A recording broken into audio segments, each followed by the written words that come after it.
Inflation's relentless surge didn't merely persist in June. It accelerated. For the 12 months ending in June, the government's Consumer Price Index rocketed 9.1%, the fastest year-over-year jump since 1981. And that was nothing next to what energy prices did. Fueled by heavy demand and by Russia's invasion of Ukraine, energy costs shot up nearly 42% in the past 12 months, the largest such jump since 1980.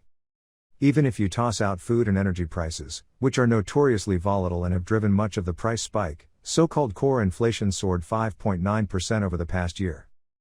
Consumers have endured the pain in everyday routines. Unleaded gasoline is up 61% in the past year.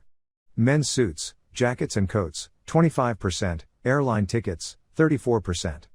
Eggs 33%. Breakfast sausage, 14%. Under Chair Jerome Powell, the Federal Reserve never anticipated inflation this severe or persistent. Yet after having been merely an afterthought for decades, high inflation reasserted itself with ferocious speed as shortages of labor and supplies ran up against a propulsive rise in demand for goods and services across the economy. In February 2021, the Consumer Price Index was running just 1.7% above its level a year earlier. From there, it accelerated, past 2% in March, past 4% in April and 5% in May. By December, consumer prices hit the 7% year-over-year barrier. And on it went, 7.5% in January, 7.9% in February.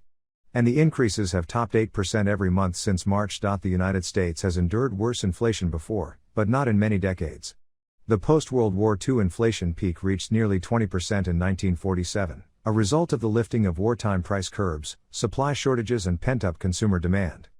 The inflation of the 1970s and early 1980s peaked at 14.8% in March 1980 before the Fed exorcised high prices with aggressive rate hikes that caused brutal back-to-back recessions in 1980 and 1981 to 1982. For months, Powell and some others characterized high inflation as merely a transitory phenomenon while the economy rebounded from the pandemic recession faster than anyone had anticipated.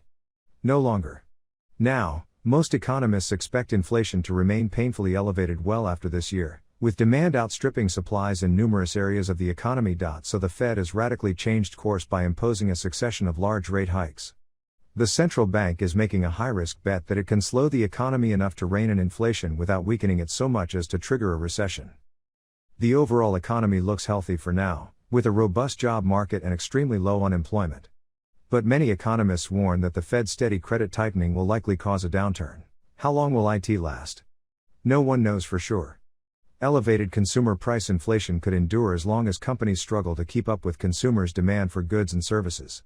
A recovering job market, employers added a record 6.7 million jobs last year and a healthy average of 457,000 a month so far this year, means that Americans as a whole can afford to keep spending. The Fed foresees inflation staying above its 2% annual target into 2024. But relief from higher prices might be coming. Oil prices have been tumbling on fears of an economic downturn. Jammed up supply chains are showing some signs of improvement, at least in industries like transportation. Commodity prices have begun to fall. Pay increases have slowed. And surveys show that Americans' expectations for inflation over the long run have eased, a trend that often points to more moderate price increases over time. What's more, the Fed's pivot toward an aggressively anti-inflationary policy could eventually reduce consumer demand. Inflation itself is eroding purchasing power and might force some consumers to shave spending. At the same time, new COVID variants could cloud the outlook, either by causing outbreaks that force factories and ports to close and further disrupt supply chains or by keeping more people home and reducing demand for goods. How are higher prices affecting consumers?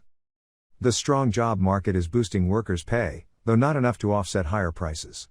The Labor Department says that after accounting for higher consumer prices, hourly earnings for private sector employees fell 3.6% last month from a year earlier, the 15th straight drop. There are exceptions. After inflation, wages rose more than 4% for hotel workers and 3% for those working in bars.